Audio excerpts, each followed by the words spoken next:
Rain-X wipers are the #1 wiper blades in America. That means all kinds of drivers choose Rain-X. Big drivers in small cars choose Rain-X. Small drivers in big cars choose Rain-X. Drivers with long hair and short commutes choose Rain-X. Drivers with short hair and long commutes choose Rain-X. Drivers with pets on board, babies on board, and bored babies on board choose Rain-X. Basically, drivers who love a clear view of the road all choose Rain-X wipers, the #1 wiper blades in America.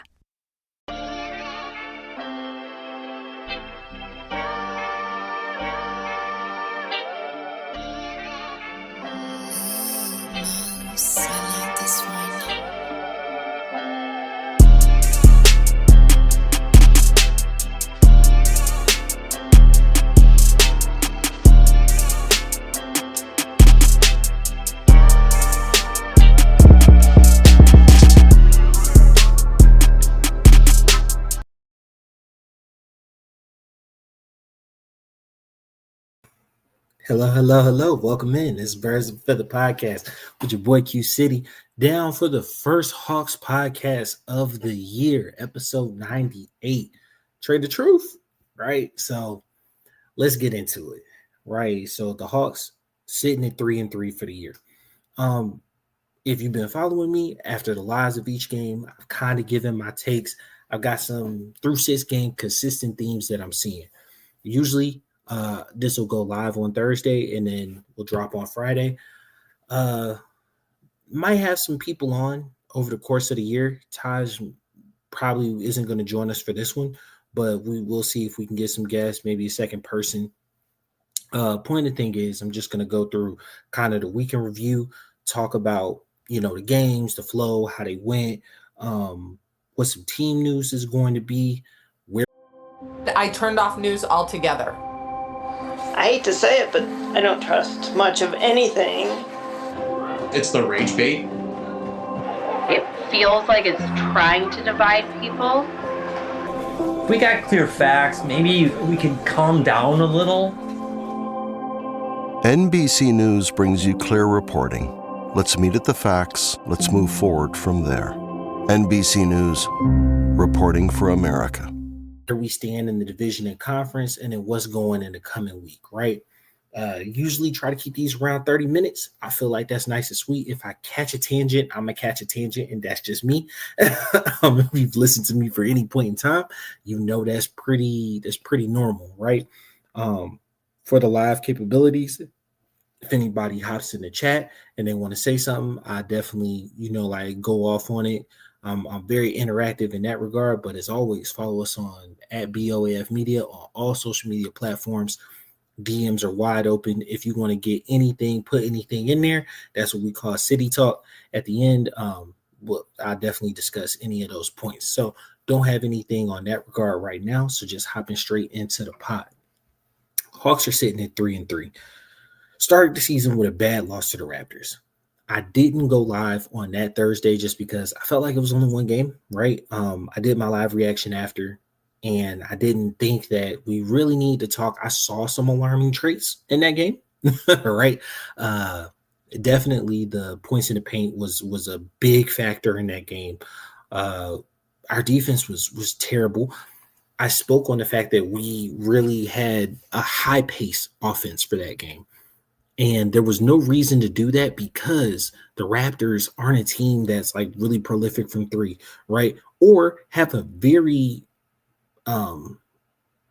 structured half-court offense. Going into a game in which we're running up and down with them plays right into their hand. Like, we're playing their game instead of ours. And I think that's referenced by the fact that we are Toronto's only win of the season. Toronto beat us, hadn't won a game since 1-5. It's stuff like that that makes you be like, man, we are not a team who beats who we're supposed to beat. And we changed that a little later in the season, but that was really frustrating. Now, we beat Orlando in our second game, right? Moved us to 1-1. Orlando can't really score. That has been a problem with him. Banchero is scoring.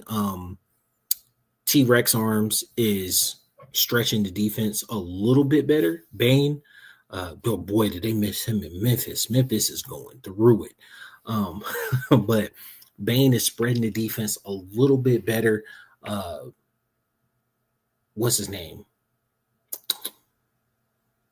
He's a twin. Came from Michigan. I can tell you everything about this dude, but his name, is it Wentz? It's not Wentz. Wagner. There it goes. Franz Wagner. Franz he's stretching the defense. He's looking good. Inside, outside game. I think those two together, especially being healthy this season, Orlando is a dangerous team. They only got 3 wins right now, but they are a dangerous team. And then I look at Jalen Suggs on that team as well, point of attack ball stopper. We kind of got out of there here by a chinny chin chin, to be honest with you. Then we played the Thunder. That game looked terrible. The Thunder looked like world champs. We look like an also ran franchise. Kind of makes you see like how far we are away from really being in any serious like championship contention conversations, right?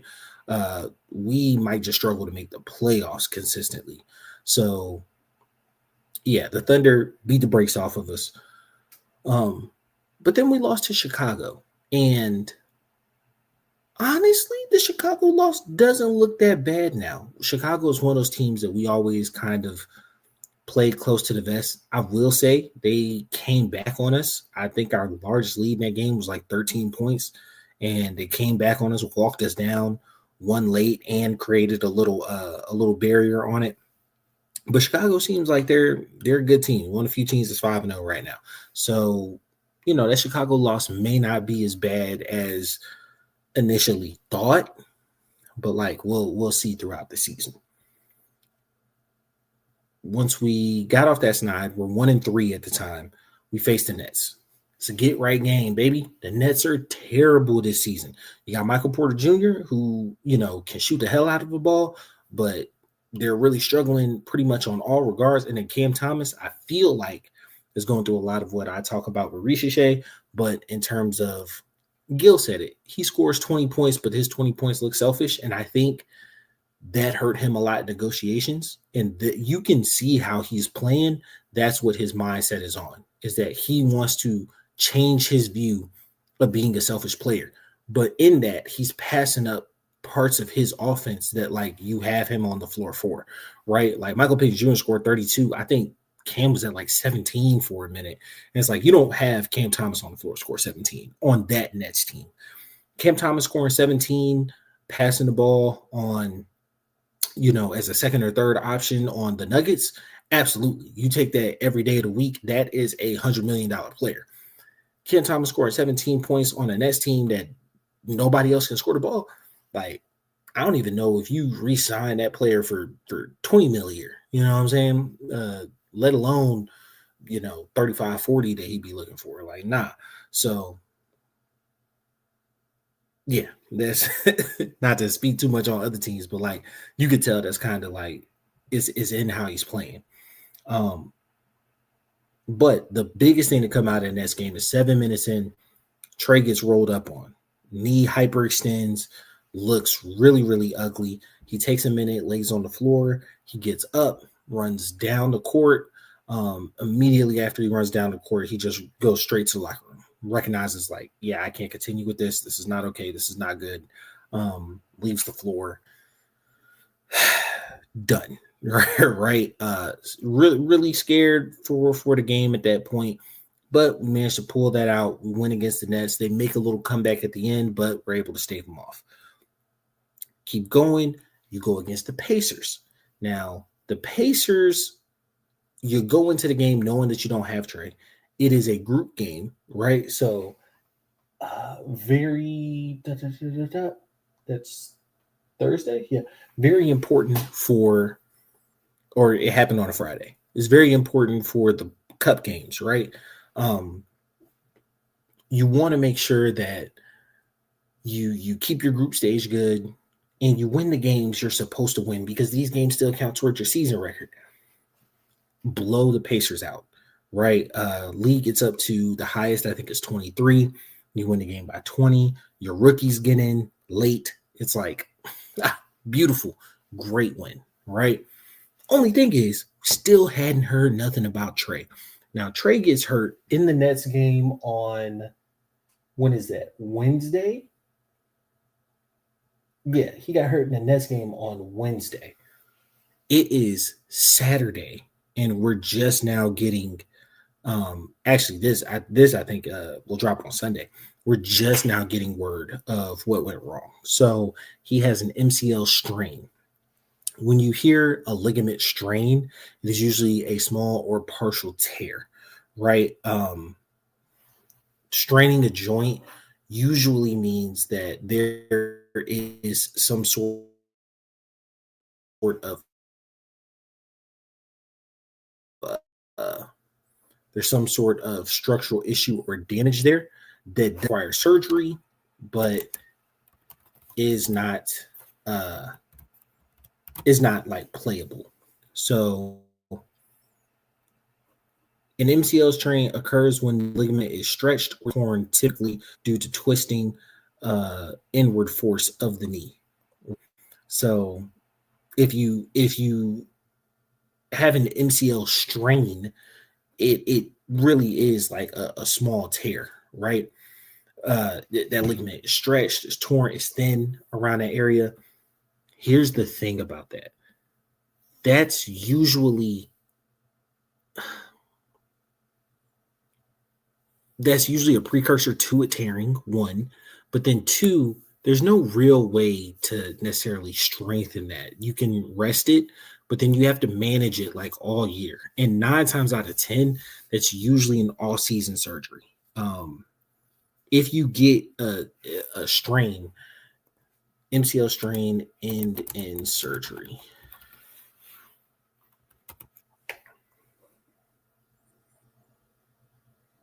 Most of the MCL strains do not end in surgery. They can heal with the rest ice physical therapy. Non-surgical treatment, use rice, use a brace. Trae having a brace would be, that'd be kind of rough. But activity, you can expect gradual return to activities. So it's something that you'll have to manage over several months, right? Range of motion is tough. And I'm saying this as somebody like, I love hooping. I love playing football. My knees are cooked like goose egg, baby. It's over for the boys. I've also had like multiple car accidents and stuff like that. Like my meniscus are gone, MCL strain tears, like ACL tear. I've had all that jazz, right? And with that, you understand that like full regain function is highly, highly limited. I hope Trae doesn't have to go through any of that. Now, to be fair, Trae is athletic, but he is not hyper athletic and reliant on his like leaping ability. It's more so like lateral movement, and his ability to control the ball, push with force from deep.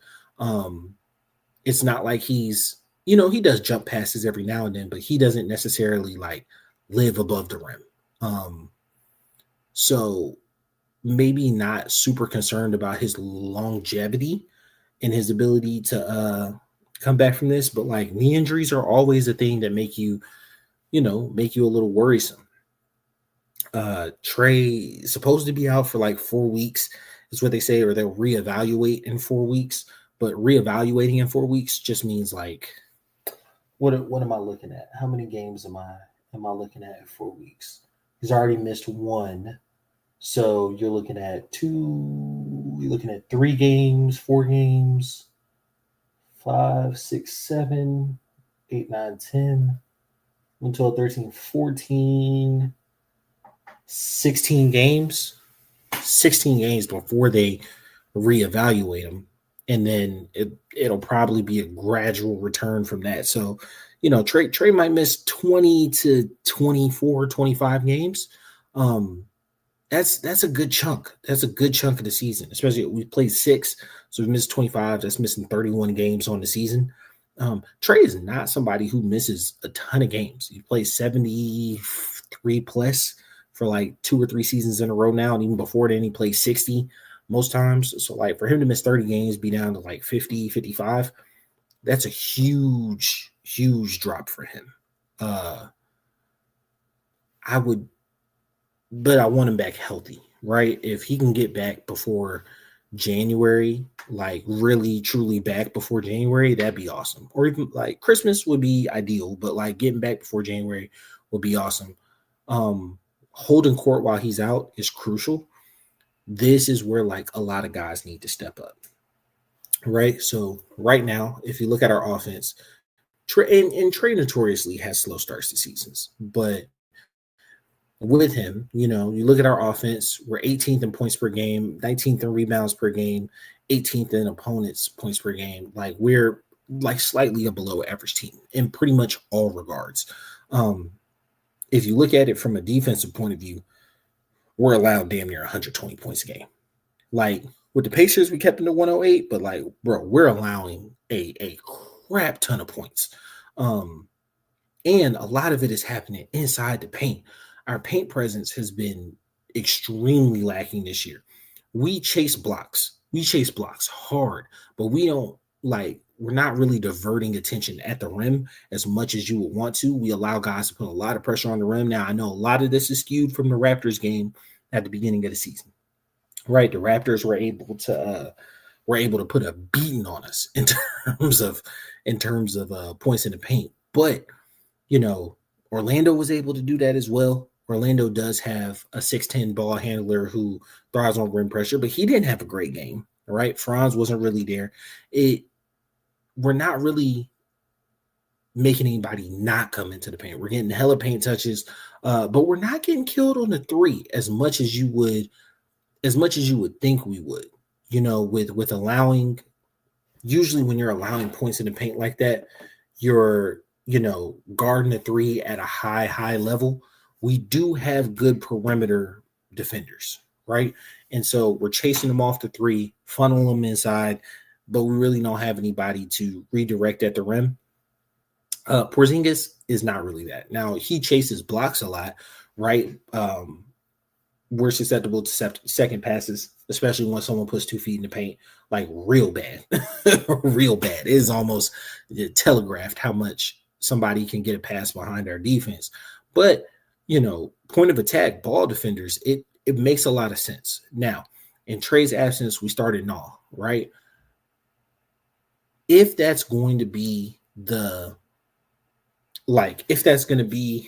starting lineup, Nah, Dyson, Dyson at the point technically, but, Dyson, Nah, Jalen, Reesh, Jalen, and then Porzingis, I'm not going to lie to you. I actually would prefer Luke to start and Reesh come off the bench.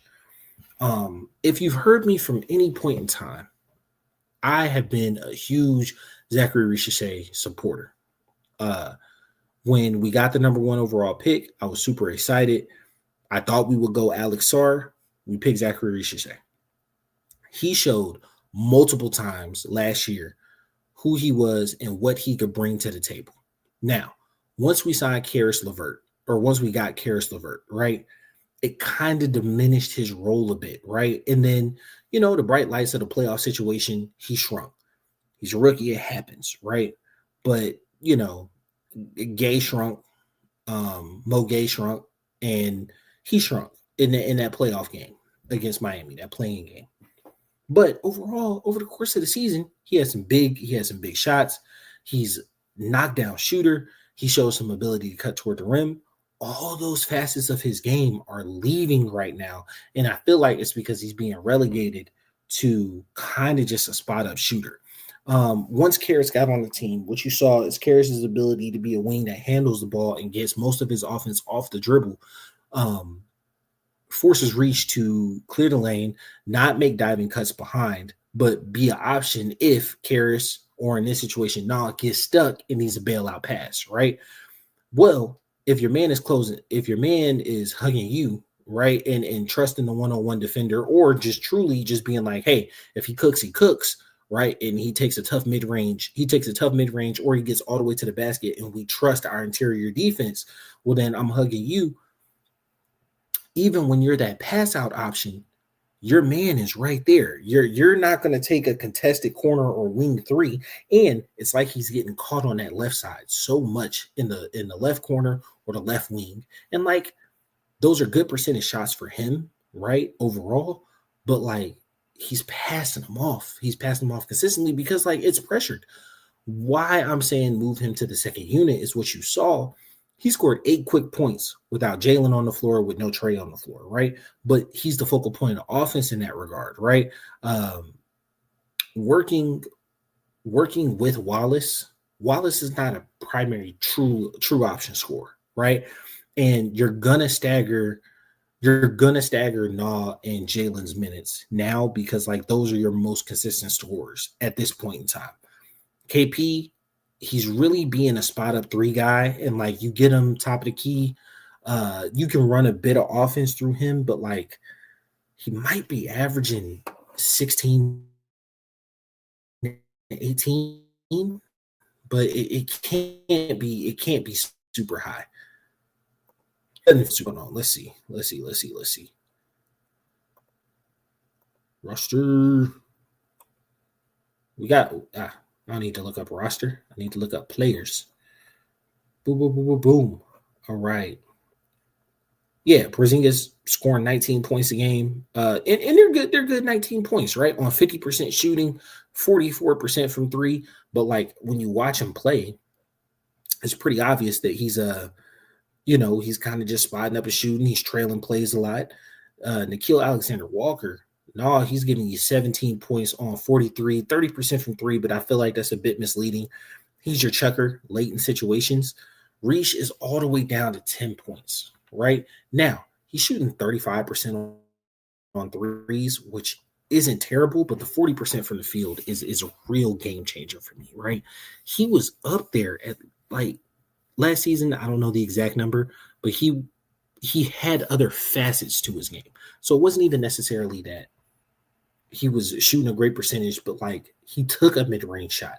It doesn't even feel like he's taking a mid-range shot this year. Going toward the rim has been non-existent. He's not crashing behind. He's not following shots. And then on the defensive end, Siakam was eating his lunch. Porter tore him up, right? So those were 2 back-to-back, like really tough defensive assignments for him. But what I noticed last year is that like once his defense gets rolling, he's really able to focus on the offensive end. And that's what you saw in just that little stretch, right? That 8-point stretch. What you saw was that got a bucket, got a 3. Defense led to offense, got a quick 2. We all had a good defensive possession. He was the leak out, stop, pop, transition 3. Quick 8 points. And it's like his defense fuels his offense. He's got to be in the game. He's got to touch the ball. Now, I know there's like a contingent out there that's like, give Reach more touches.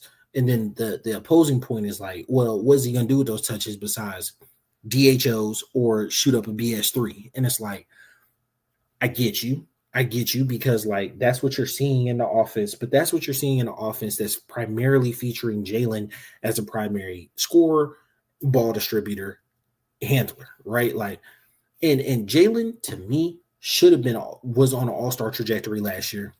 Very well should be an all-star this year. He's got to up his scoring tick, which very well may hurt Reach a little bit more, right? But if Jalen gets to 25, right, he's averaging like 7 and 7. I very hard to keep him off the all-star team unless those stats just like do not translate to winning. In these 25 games without Trae, if you go 10 and 15, that's 13 and 18. I think you might get there. But in these 25 games, if you go anything below 10 is going to be hard, right? Anything below 10 is going to be hard to justify you really being an all-star. Anything above 15 really push you in different conversations. And I love Jalen, but I don't think he's there yet, right? I don't think he's an all-star starter. I think he's all-star reserve. I think this is his first year. He definitely is on par and track for that. And I think Reach has the capability to do so, right? Like he's age 20 this year. He's 20 years old. He's got a long runway in front of him. I really think he's got about 2 or 3 more years before he reaches his prime. But I don't want him to be pigeonholed in this type of in this space of the offense, right? Like he needs to bloom and grow a bit. I think with Trae being out, moving him to the second unit will allow his offensive game to expand a little bit, but it doesn't give him the defensive like assignments I think are necessary to help him grow and develop. And I really feel like we're repeating the same process that we had with Dre, right? Now, granted, Dre went through multiple coaching stints and he struggled a lot more with injury than Reach has. But just that kind of relegation to cutting off facets of your game in service of being a 3-and-D guy, I think is the wrong move. I think Reach, honestly, I think that's why you were comfortable trading Dre last year. Yes, the money had to do with it, but I think everyone saw what I saw last year of Reach having a lot of potential and a lot of game. And I don't think he's finding it right now with Naw being an off the dribble scorer, very similar to what you saw in Karis LeVert with a lot of your catch and shoot opportunities going to, I mean, for lack of better terms, every word, just keeping it real, a better shooter in KP who provides more of a presence. I think in that situation, crashing the boards or being a post presence in that would be helpful. But, you know, most of it seems as though a lot of KP's threes come trailing. You know, Big O, he's kind of accepted the role that he's going to knock down corner threes, wings, top of keys.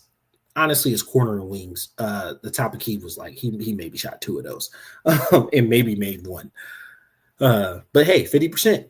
We got 50% 3-point shooter. Yeah, it's a Hall of Famer. But hitting those wings, like he's kind of accepted that role. He's not really banging down low, but he is super active down low. You know what I'm saying? So like, yes, his primary offense is coming from the 3-point line.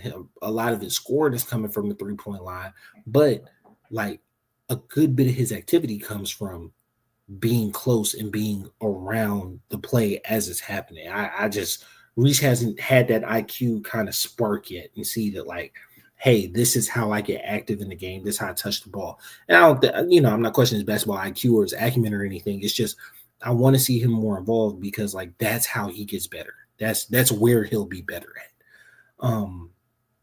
Getting into the divisional and conference standings. So we're 6th in the conference. Technically, we could be 8th in the conference. Wins and losses are, yes, they matter, but like everybody plays 82 games. So like during the stretch, you might play somebody who, we play 6 games. You play somebody who's played 8. You play somebody who's played 4. Just depending on like where you are scheduling the season and all that. So like right now, we've got the easiest way to do is just count losses. We've got 3 losses. That puts us around 6th in the conference. That's out of the play-in. That'd be beautiful. Be honest with you, I see us as a play-in team. Right now, Miami leads the division at 3-2. They've only got 2 losses, but obviously they only play 5 games, right? And then Orlando also has 3 wins, but they got 4 losses. So like top 3 teams in our division got 3 wins. Charlotte they got 2 or they got 3? I think Charlotte might have 3 too. Oh, give me one sec. No, Charlotte's got 2. Yeah, Charlotte's got 2 wins. And then Pacers and Wizards both got 1 win. Brooklyn's got none. The Raptors finally won another game. Knicks 2-3, Celtics 3-4. So like you'll expect some things to kind of even out. Right now, the Bulls like has got 5-0. The 76ers with their young guns are booming right now. Yeah, Joel hasn't even had any like super breakout games or anything like that. It's just VJ and Tyrese going stupid. The Bucks, Giannis is on a super revenge tour. The Pistons, Cade is doing Cade things. And then, like I was saying, the Heat at 5, us at 6, Cavs at 7. They had the huge start to the season last year and haven't really done great. And then the Magic at 8. That speaks to what are our games this week? Our games this week are the Cavs and the Magic. Now, granted, I only did up to Thursday because I should be recording again on Thursday, and then I'll give you the full week going forward because we're going to get back on schedule around this piece, people. The Cavs traded DeAndre there last year. They have really good front court size. Spida is all-star. But they're just not coming together this year. They've let some get away from them early. I think that's going to be, without Trae, that's going to be a rough game, but looking forward to it. And then versus the Magic, honestly, if we have the same offensive output that we've been able to put up without Trae around the 117, 120, you take 10% off because they are amazing defensively. That still puts us at 108. That's a lot for the Magic. That's a lot for the Magic. I'm not saying that they can't reach it, but like defensively, they are elite, but offensively, they leave a lot to be desired. So, yeah, that's all I got for everybody. I appreciate y'all. Thank y'all for rocking out with me.